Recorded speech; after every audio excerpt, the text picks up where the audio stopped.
Hello, everyone. Welcome back.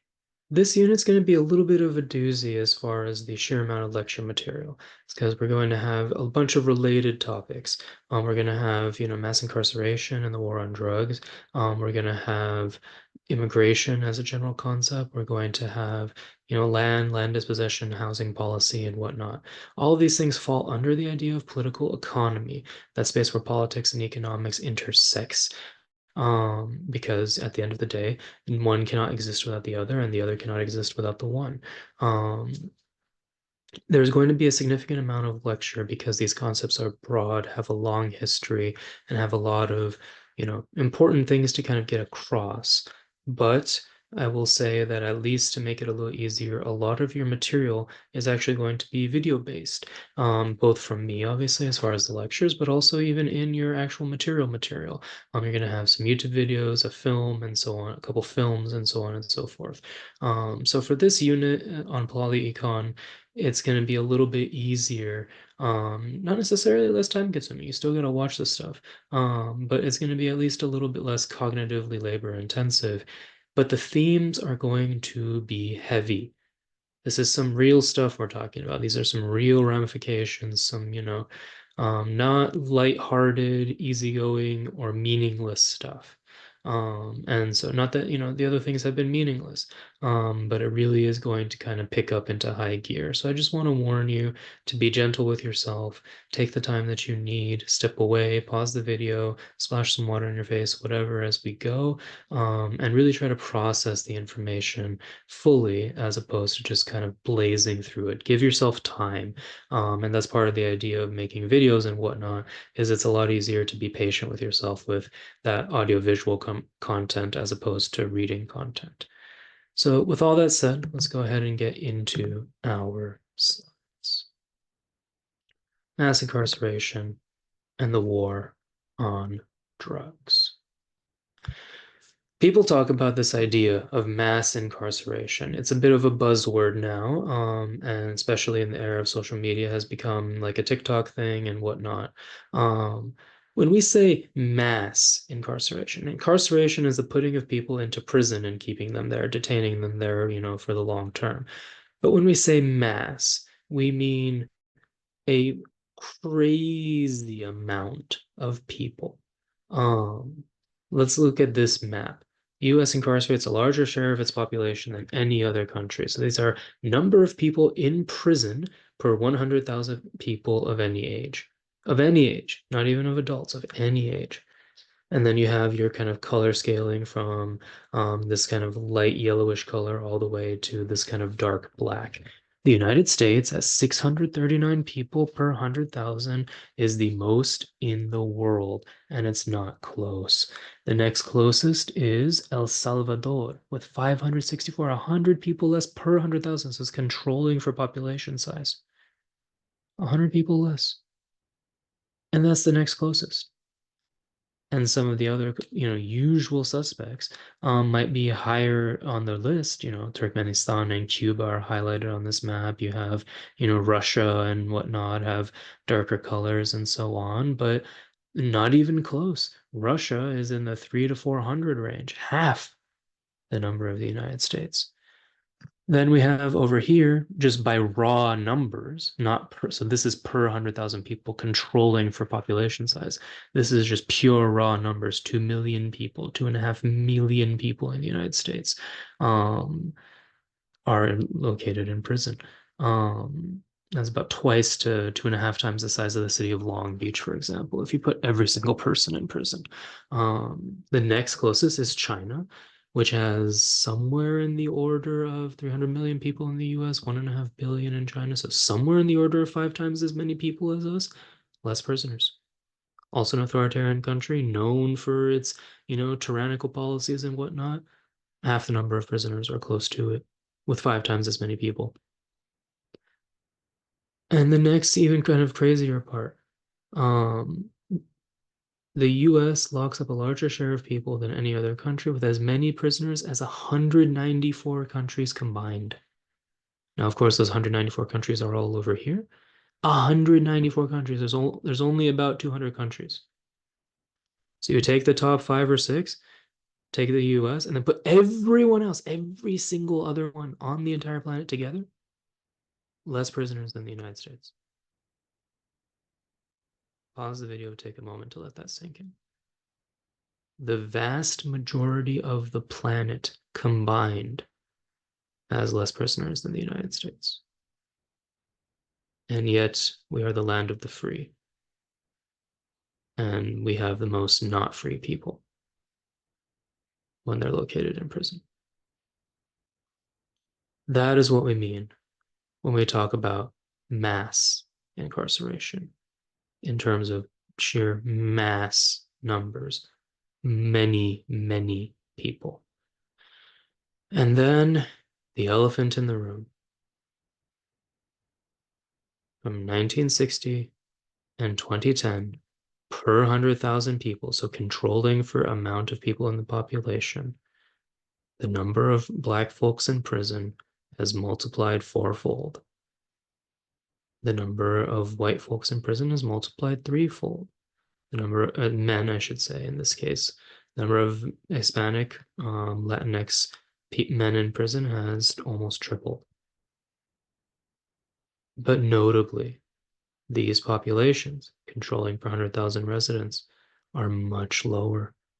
And the total number, 678 per 100,000 white men, 4,000, 4,500, 4,500, about 8 times as many, 7 to 8 times as many Black men than white men in prison.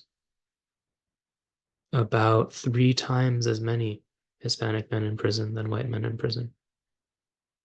Now, is that because for some reason, whether it's socioeconomic access or anything like that, the common arguments that, crime is prevalent in those communities somehow, and that is why there's more folks in prison? It's not like the numbers are different for women, less people in prison in general, but same orders of magnitude. No, it's not because of that. Was it always the case that we have so many people in prison?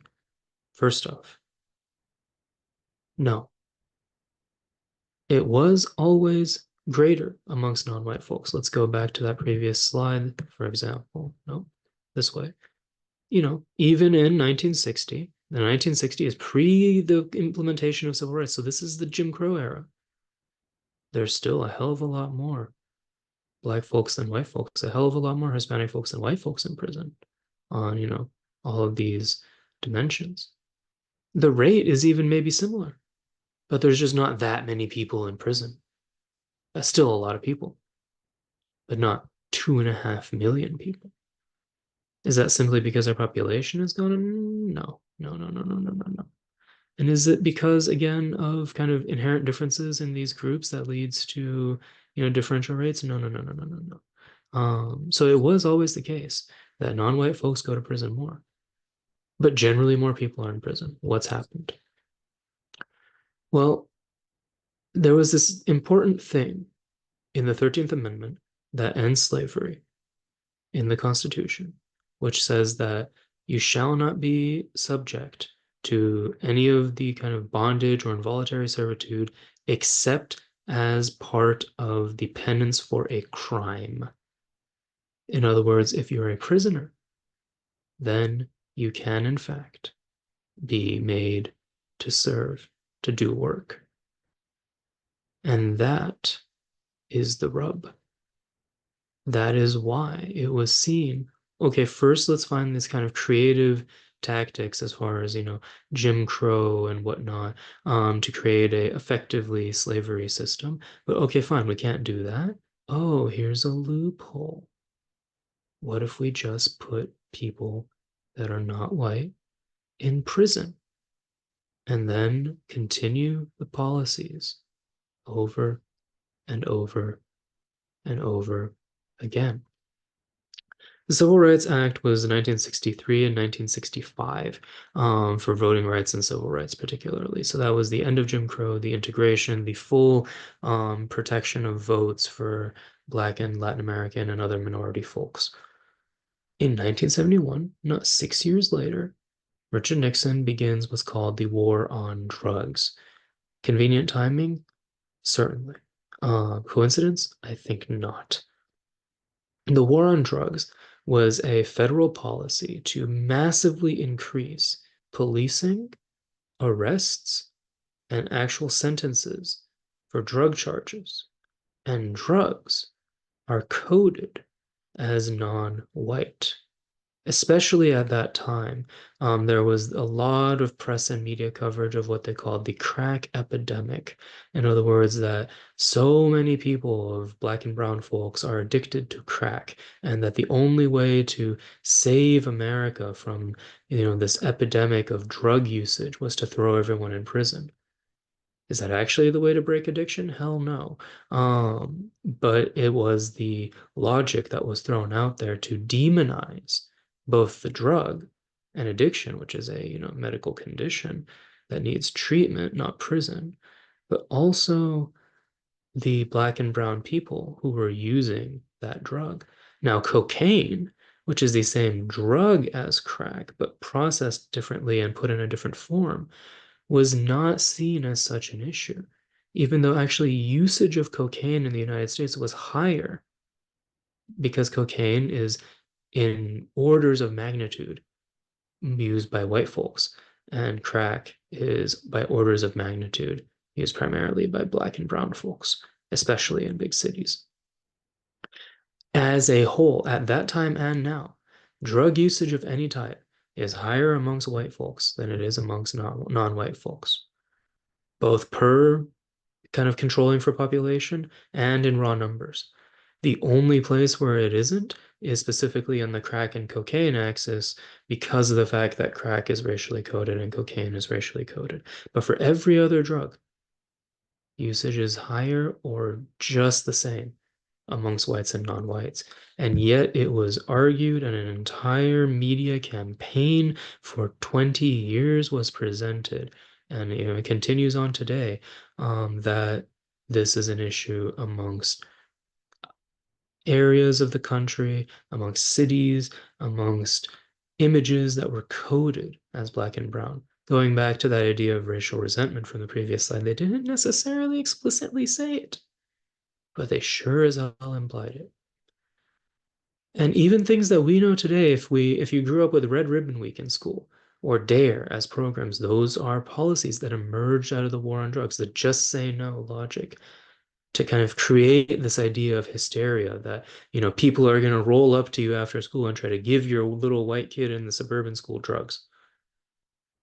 Hell no. No way is a drug dealer going to roll up to your ass after school and try to give you drugs. He's going to charge you for it.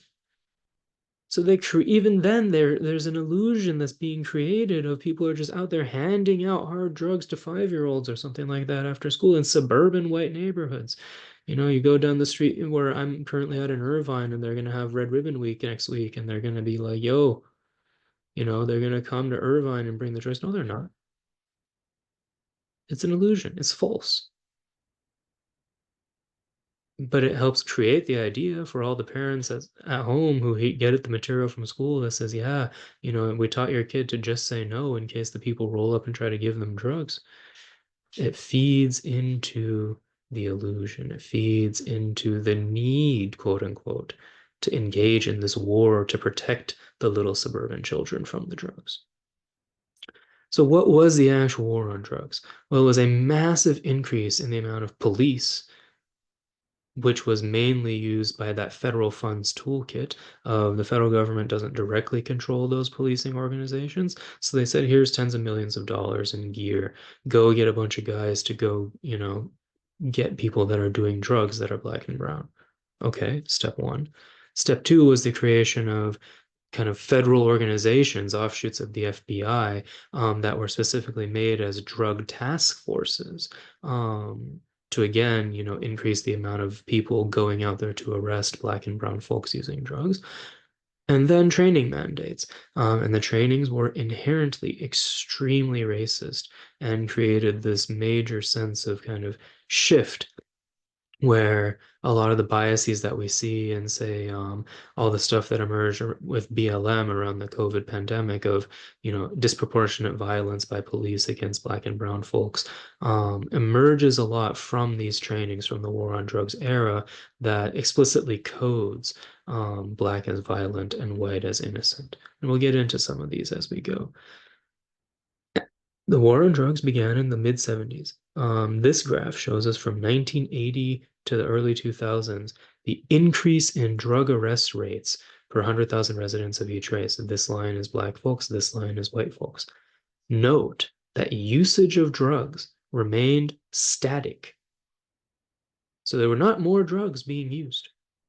There were not more people using drugs, but the number of Black folks being arrested almost quadrupled in this span of 20 years. The number of white folks being arrested barely increased at all. And this is as a rate, not even in total numbers, per 100,000 residents of each race. So that's controlling for population. When we look at total numbers, which we will later, it's going to look even more jarring. The second part of the war on drugs was major quote-unquote reforms, but really kind of corruptions of the criminal justice system to make it so that what was already a pretty racist system. We look at something like Dred Scott, where they literally told a Black person, you don't have a right to come into this court because you're furniture.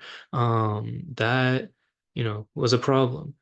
But they brought that kind of stuff back. It's not like it had been gone for very long. Civil rights was 6 years beforehand. And civil rights didn't solve all the issues, far from it. But the war on drugs was a way to kind of recode the same kinds of differential justice systems through the lens of drugs as opposed to the lens of race, even though it was still kind of mapped onto race. This map I like to show because it shows that this is not a red or blue issue. The states that are, typical blue states like California still have, mid to high numbers of prisoners. The states that are typical red states like Utah, on the lower-ish end. Not great, but on the lower-ish end. I actually typed, why is that color? That color is wrong. So okay, fine. Maine on the lower-ish end. And whatnot. There is still some level of correlation. We see that like the Deep South, for example, still really high levels. Is that because of red or blue? Or is red or blue, looking at the Southern realignment from the previous lecture, actually the reason for them being red in the first place? So in other words, racism makes people go red because, racial resentment and the ways of taking advantage of that politics. Perhaps if we listen to Pearson and them all, which, I would say that I do, that may well be a reason. But either way, red or blue, you're going to be part of mass incarceration. It doesn't actually matter one way or another. New York City, one of the bluest places on the planet, is the most notorious as far as how racist its police are and how much they violate the principles of legal equality in their policing. So very much not a kind of question of party, but a question of a U.S. systemic thing. At the end of the day, the system is biased, and that is by design, on purpose, not an accident. There are major differentials in arrest rates, which we saw in the previous slide. Over here, the massive surge in arrest rates, but there's also major differences in the number of people sentenced to prison. So we have over here the graph that shows on this side, percentage of each racial group as an amount of the US population, and then on this side, the share of the prison population. So Black folks make about 12% of all Americans and 33% of all prisoners. White folks, 65% of all Americans and 30% of all prisoners. That alone, and then, Latin American folks, 16% and 23% respectively. So that differential shows how if all was equal, if this law system was actually equal, and like I said, drug usage is equal across the races, so if everyone is being arrested for drugs equally and put in prison equally, these numbers should be the same. The line should be flat. Now, that would still kind of cause this issue of here, where we have crazy amounts more prisoners than others. So maybe we, have an issue of being a bit prison happy. We do. We're throwing way too many people in prison. But at least then it would be, racially equal in prison. But now it's both. It's both racist and cruel. So it's cruelly racist. And then there's the idea of sentence time. So this graph shows you the percentage difference in time sentenced to prison between a black man and a white man for the same charge, say possession of 10 grams of weed, for example. And the average differential is 19.1% longer charge or sentence in prison for a black person than a white person for the same exact crime. When we talk about the logic of carcerality previously, this is what we mean.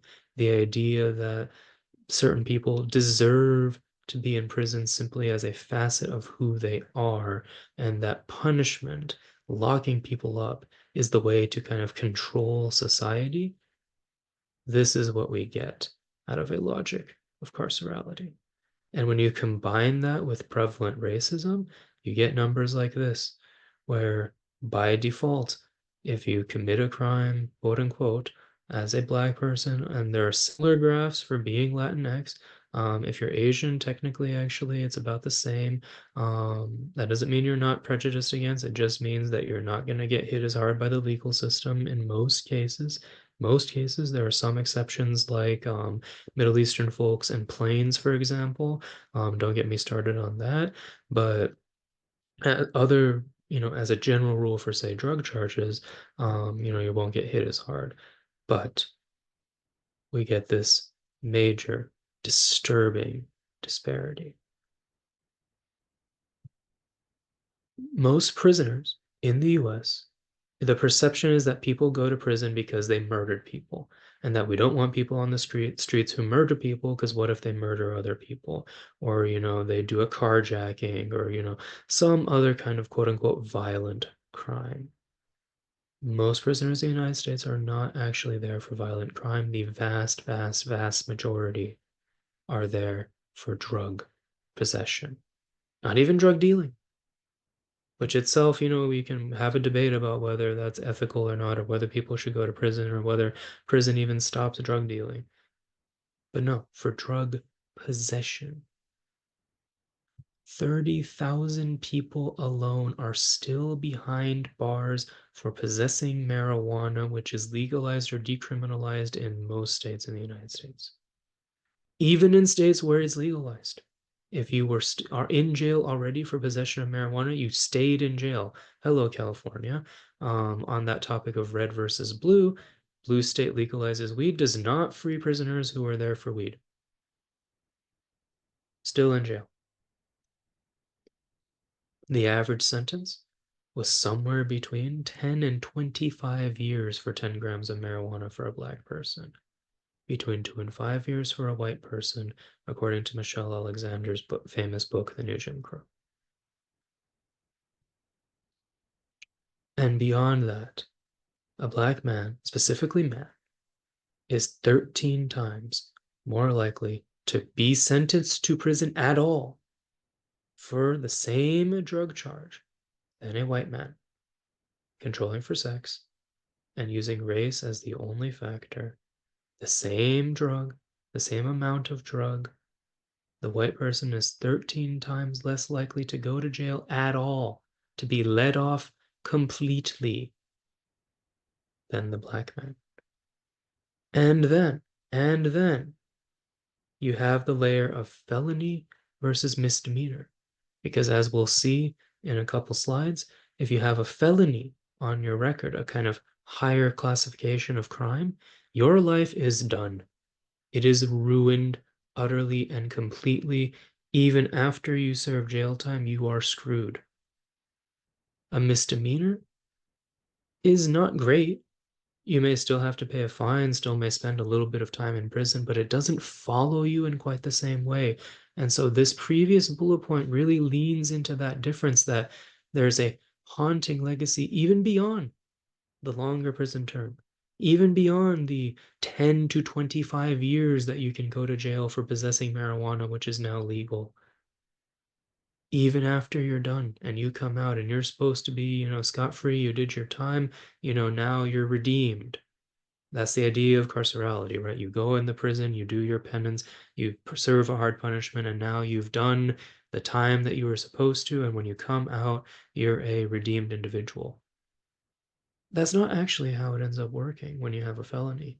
That's not how we perceive it either. Once someone's gone to prison and they're an ex-con, we treat them differently. There's numerous psychological studies that show that we have inherent prejudice of people who went to prison in the same way as we have towards people who are black and brown. Whether we ourselves are black or brown, irrelevant, we have these prejudices. It's obviously higher amongst white folks on average, but it's still present in others. And so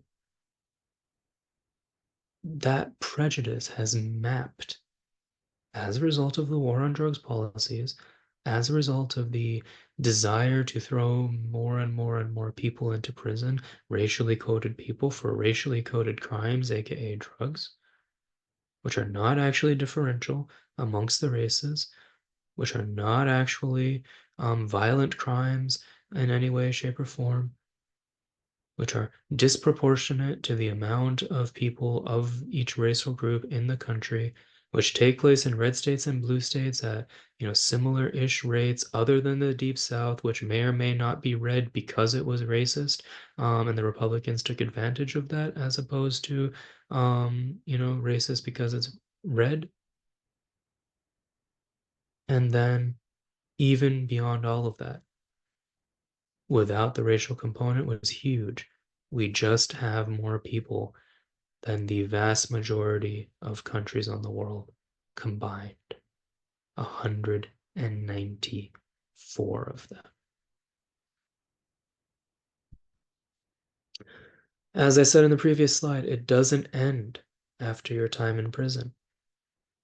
Even once you're done doing your actual time, you come out, and every time you apply for a job, they ask you, have you been convicted of a felony? And very rarely is someone going to hire a person who has convicted or been convicted of a felony as opposed to someone who hasn't. So it effectively means they take your application and they chuck it in the trash. They can't legally discriminate against you for it, but they can ask you, and no one exactly is checking. You have something called the 3 strikes rule in a lot of states in the US as well, which is once you've been convicted of a drug charge 3 times, that's it. Life in prison, you're done. You don't get to come out. And as with all addictions, unless you get medical assistance, it's really hard to break those addictions. And prison sure as hell is not going to give you that medical assistance. So you come out, you're still addicted. What exactly are you supposed to do? And then you can't get a job. So how are you supposed to afford the medical treatment that's going to help you not be addicted? To not get a second and third strike and end up behind bars permanently. Beyond that, in almost every state, California has considered repealing it, and in certain counties in California, this is not the case. But in almost every county and state in the United States, if you are a convicted felon, you do not vote. End of sentence. And so, this famous stat from Michelle Alexander, that more Black people are incarcerated today in prison than were slaves under slavery. Well, if they're incarcerated under prison with felonies, which most are, then you have effectively disenfranchised minorities once again. And when you have this kind of number, where you have 3 times as many brown folks and, 6 to 43, so 7 plus times as many Black folks, now you've disenfranchised an entire set of non-white folks. You have recreated the entire goal of the institutions like slavery and Jim Crow to make a segregated white electorate. Not entirely, but damn close. And then when you look at the incarceration rates per 100,000 in states like Louisiana, where it's 1,067 people, 1% of all people in Louisiana are in prison. 1% of every person in the state. That doesn't say per 100,000 adults, that says per 100,000 people. That includes children. So 1% of all people, including 2-month-old babies, are in prison in Louisiana, and the vast, vast majority of them are Black and brown. So, okay, now you come out. You can't get a job. You're still addicted to drugs, and you can't get the medical care you need because you can't get a job. You can't vote. You also spent a bunch of time in prison, so if you had children, partners, whatever, your relationships probably decayed because it's really hard to maintain relationships when someone's behind bars, or your children are growing up without a parent. And then your household has to somehow survive without one of the breadwinners because you're an adult in prison, or they have to pay for your legal fees and all that to try to get you out, and then they fail because the system's rigged against you, and so on and so forth. And so now you can't get a job, and you're in debt, and your relationships are ruined, and you might still be addicted to drugs. And then, to add insult to injury, most apartments, so it's legally allowed for apartments to ask whether you've been convicted of a felony before they give you an apartment contract. And most do. And if you're legally obligated to check that box if you have a felony, and then you can't get an apartment. And you sure as hell don't have money to buy a house. And banks are also allowed to ask you before they give you a loan. So it's not like you can get a mortgage. It's not like you can afford a mortgage. So what are you supposed to do? And this creates a world where no social support, no employment, no housing, no money, no government participation. Eventually, you become a repeat offender because what else is left with all the realms of reintegration into society denied to you on the grounds of the fact that you're a felon who has done their time? Whether their time is even a fair way to think about it is already a question. But you have done the time that you are supposed to. You're supposed to be a redeemed person. That's why you're out. And yet you are not allowed to return to normal life in any way, shape, or form. Normal life doesn't want you. Normal life actively makes it impossible for you to have any of those things. And that is the next progression of the logic of carcerality, because you are treated as incarcerated and wrong, even when the thing that incarceration is supposed to do, which is, mend the ways, has been done. And that's really the hypocrisy of it, is if we believed in incarceration as a way to actually fix people in air quotes, you can't fix people, as a way to help people to not do wrong things, we wouldn't disparage them in this way. We wouldn't hate them when they come out and sentence them to such a bitter, sad life when they're done. That really speaks to the idea that maybe we don't actually want them to be helped. We don't actually believe that incarceration is meant to be a way to, like your kid, you punish the kid and you give them time out and they won't do it again. We don't believe that. Otherwise, we wouldn't make these systems. And then we have the biases within policing themselves. We've seen with the social movements around BLM that there's come to light that there is a significant racial bias among police of all races, white cop, black cop, whatever type of cop, the racial bias exists. A lot of that stems from the federal funds and training and whatnot to go and specifically, arrest folks of color. So during the war on drugs, police departments around inner city areas, so in California, say Compton, Inglewood, South Central LA, etc., were given A, more money, and B, mandates on how many people each month they had to imprison in those communities that were primarily Black and Hispanic. And in, say, Placentia or Yorba Linda, or these communities that are primarily white, they were not given so much money, they were not expanded, and they were not given mandates on how many people to arrest each month. Quota of arrestees on racial lines. It doesn't get more biased than that.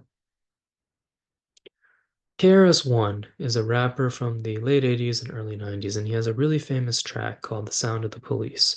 I would really recommend you listen to it. It comes from kind of the golden age of political rap, where there's just a whole class of artists who are using rap as a type of political poetry. The beats are pretty sick, but the lines are even more sick. And what he does is he has this verse where he talks about how, or he raps about how if you repeat officer like a sample in a rap really quickly, it ends up transforming into overseer, overseer, officer, officer, officer, officer, officer. And it becomes overseer, officer, overseer.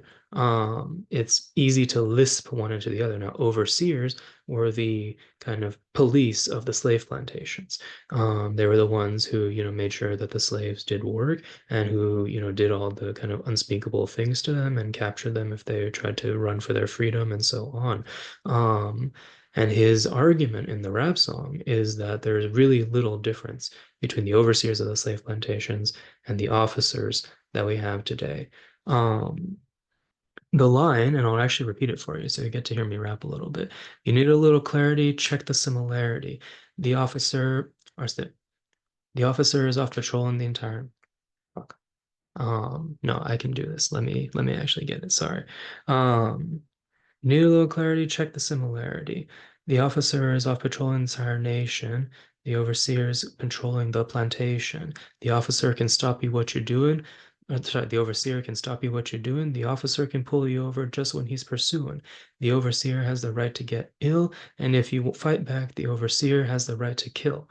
The officer has a right to arrest, and if you fight back, he puts a hole in your chest. They both ride horses. After 400 years, I've got no choices. Now that is the verse. I butchered it a little bit, but I would recommend perhaps that you check it out.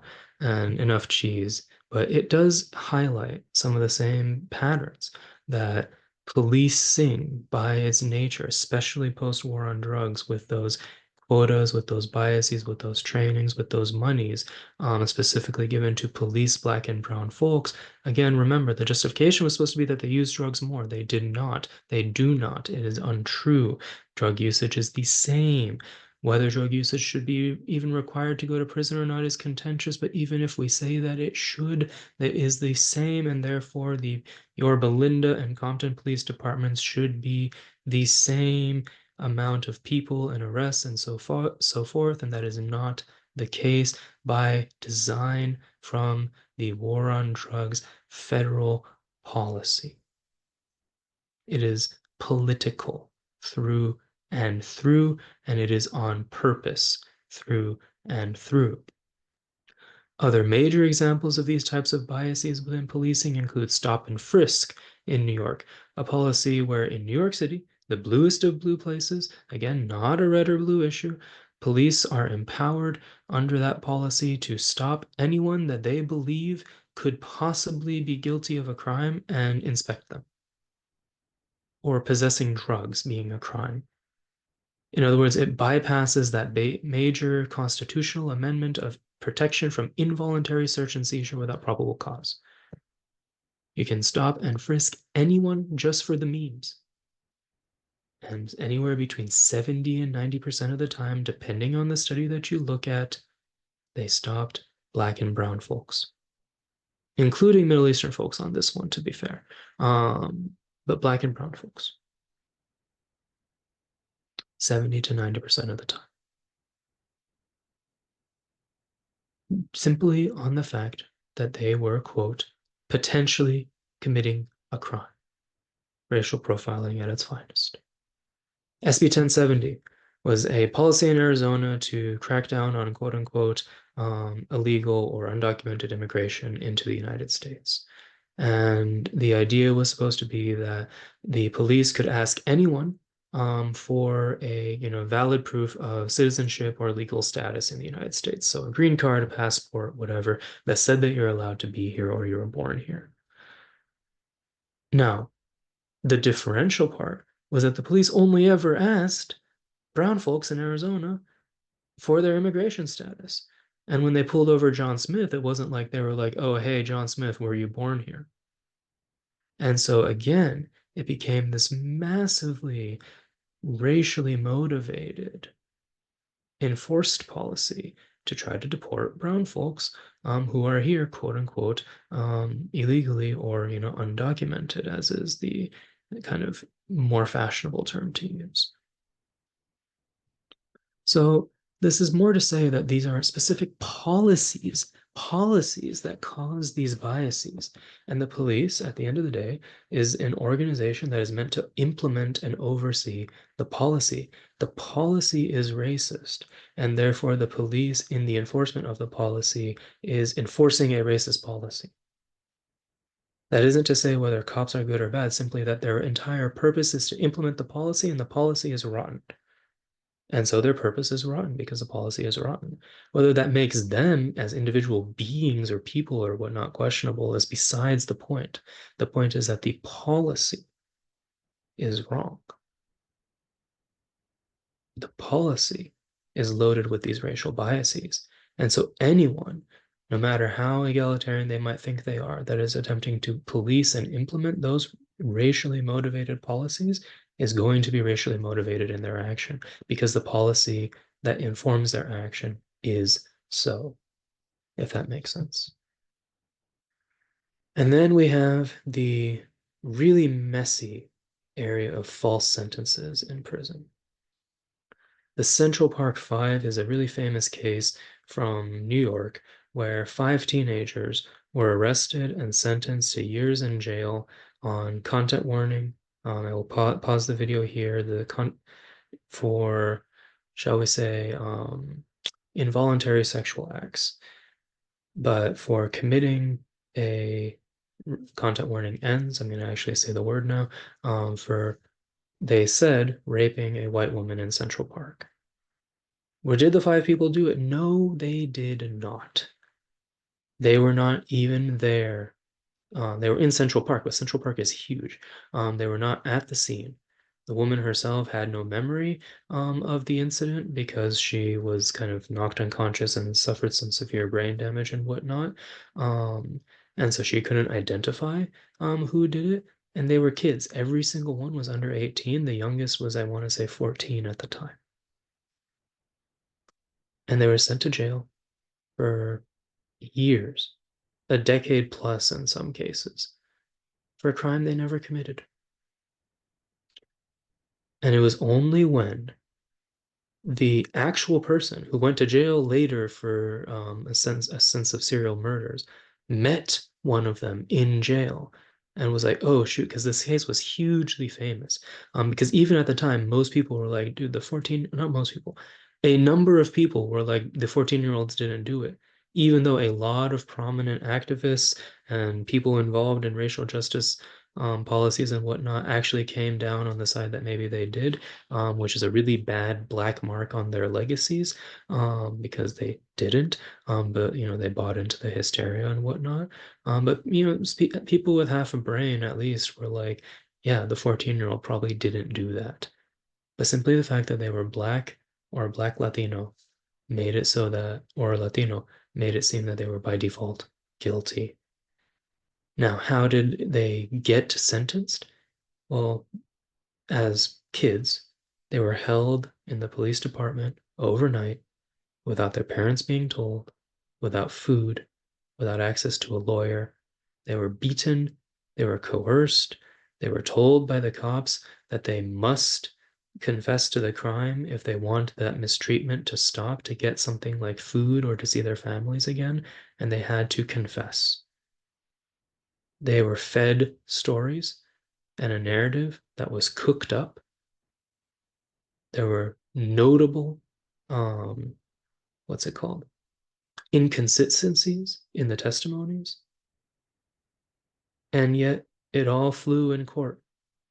And they were given a sentence. And they signed a confession under duress, which is unconstitutional to do any of those things, to deny access to a lawyer, to deny food. It is not only unconstitutional, it is wrong. End of story. There's a really good Netflix show about this called When They See Us. So if you're curious about the story of the Central Park Five, I would recommend that. It is heavy. It is hard to watch, but it is a good watch. It's informative, and it really shows you the ways that these happen.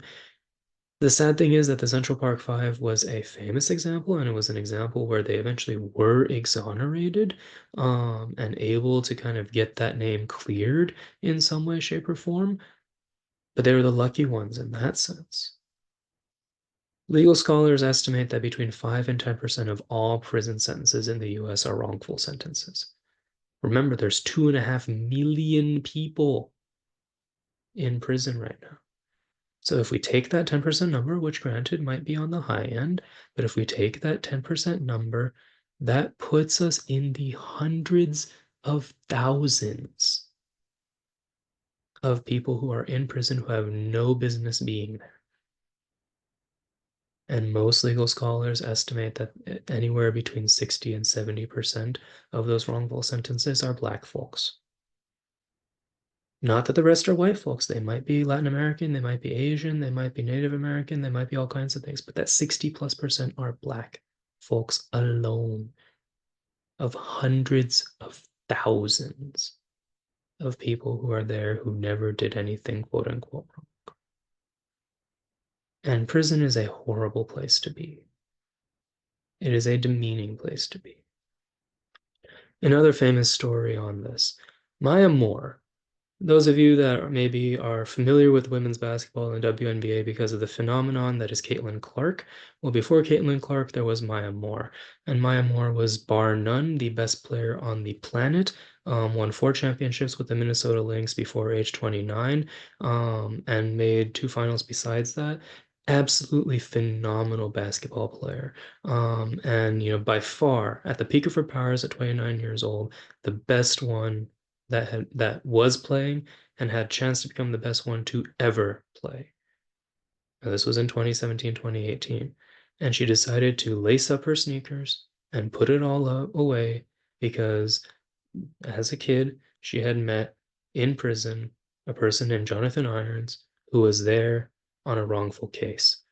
And she decided that as the best women's basketball player on the planet, perhaps the weight of her name and activism might be enough to get his case reheard so that he could get out. And it took from 2017, 2018-ish until, 6 months ago, give or take, to happen. But it did happen, and he did get out, 6.5, 7 years later, after serving from 1997 to 2024, 27 years for a crime he never committed. And he is not getting those years back. Now, the two of them are happily married, and they continue to do work to try to help others like Mr. Jonathan Irons who are wrongfully sentenced.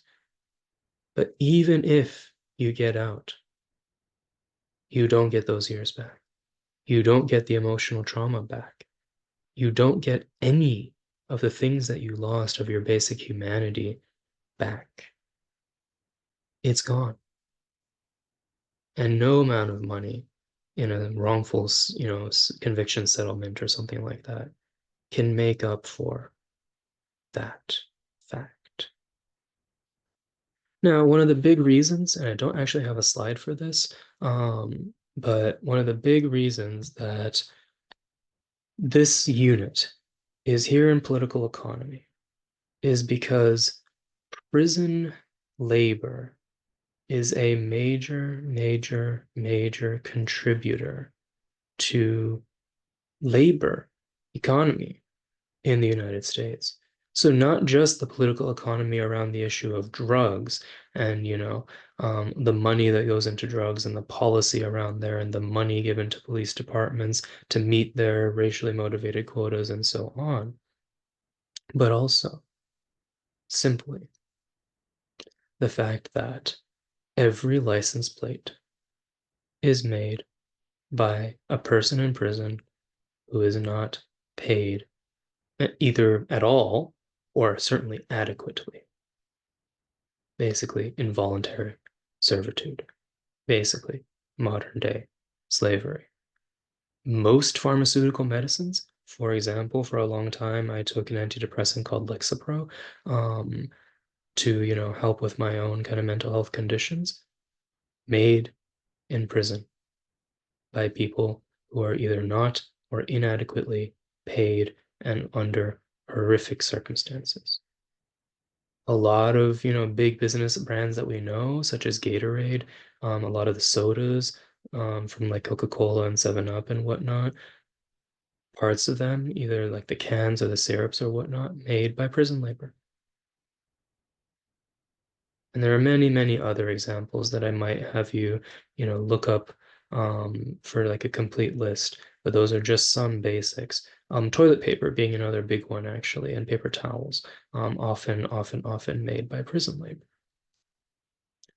And so when I say political economy, you have the politics of trying to kind of recreate the Jim Crow South, trying to recreate a form of really cheap labor, almost involuntary labor, which is what slavery was.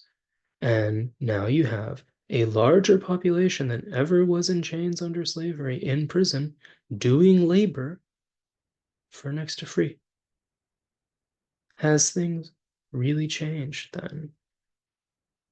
Even if those who are out that are not felons, and disproportionately who are the felons, remember, can vote and put someone in the White House. Has it really, really shifted? When 200,000 plus people are in there who don't even have a crime that they committed that's wrong. When tens of thousands are in there for a drug that is now legal in the state that they're in there for. When we have more people in prison than the next, or not the next, but then 194 whole other countries. Have we really made it all the way? That really kind of closes the lecture. I do have this slide here about kind of coding perceptions of drugs. I do think that this comic is quite interesting, so I'll have you kind of meditate on the idea that, again, that speaks to that idea of when the drug is coded as black, there's a certain reaction, and when the drug is coded as white, there's a different reaction. But it really just drives home that same point that there is a set of policies that are economic to create a system of cheap labor and that are political and racially motivated as far as incarcerating and limiting access to government for certain folks that, because of the color of their skin, effectively. That remains to this day, even after the triumphant successes of Malcolm X and Martin Luther King and all these other people, not 6 to 10 years later. 1971, war on drugs inaugurated. 1980, it kicks into high gear, where most of those gains reversed. We're going to talk about next a equally difficult topic in this unit, which is the stories of immigration and kind of land and housing and whatnot. It's still going to play into similar themes of the ways in which economics are both politically, but also quite racially motivated and coded. Not a left or right question, not an up or down question, but simply a question of structures and policies and their ramifications. Thank you all, and take a deep breath. That is a lot. Again, I would recommend perhaps watching the show when they see us on Netflix. Certainly the materials for this week in video form and whatnot. Be gentle with yourselves and, really take a moment to meditate on these questions. They are important ones, and they do have a lot of meaning to our lives and the world around us. Take care, and see you next time.